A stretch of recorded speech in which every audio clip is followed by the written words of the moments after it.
The miracle morning, पहाटेचा चमत्कार याचा थोडासा पाठ आपण इथे पाहणार आहोत. खूप इच्छा असूनही आपल्याला परिवर्तन का होत नाही?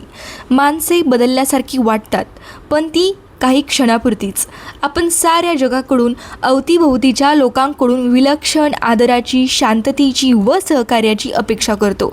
आपल्या अवतीभोवतीच्या समाजात, संपूर्ण जगतात बदल घडून यावा असं आपल्याला नेहमी वाटत असते. आपण नेहमीच एका चांगल्या समाजरचनेची वा व्यवस्थेची मागणी करीत राहतो.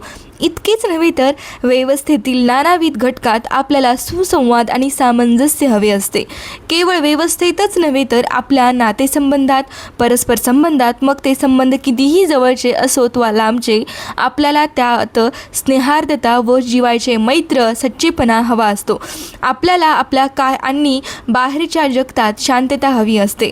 आपल्याला कोणी त्रास देऊ नये, एकटे राहू द्यावे आणि जीवनातला परमानंद भोगू द्यावा असेही आपल्याला वाटते. सारांश, निरामयता, भाग्यशाली जीवनासाठी आपल्या जीवनात संपूर्ण परिवर्तन घडून येणं आवश्यक नव्हे तर अपरिहार्य आहे.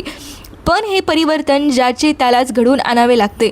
दुसरा कोणीही आपल्याला परिवर्तन घडवून आणू शकत नाही. हेच खरे वास्तव आहे. वेळेप्रमाणे कृती करायला विसरू नका, कारण ह्या कृतीच तुम्हाला स्वप्नांकडे घेऊन जाणार आहेत. स्वतःला सतत बजावत राहा की कृतिशील व कार्यमग्न राहण्याचा आणि पहाटेच्या वेळेचे सर्वोत्तम नियोजन करण्याचा आपल्याला प्रयत्न करायचा आहे. पहाटे उठणे कठीण जात असल्याबद्दल आपण नेहमीच तक्रार करीत असतो, पण ते सर्वथा चूक आहे. पहाटेच्या वेळेचा सहज, सुंदर व उत्स्फूर्त वापर आपल्याला करता आला पाहिजे. आमूलाग्र परिवर्तन हे भविष्यकाळात नव्हे तर झालेले आकलन वर्तमानात व वेळेतच अंमलात आणण्यातून होते, हे लक्षात ठेवा. जर तुम्हाला याच्यानंतरचा पाठ ऐकायचा असेल तर चॅनलला व्हिजिट करा आणि चॅनल सबस्क्राईब करण्यासाठी विसरू नका. मला म्हणायचं आहे, आपल्याकडे पुस्तकं वाचण्यासाठी वेळ नसला तरी पुस्तकं ऐकण्यासाठी हा प्रत्येकाकडे वेळ असतो.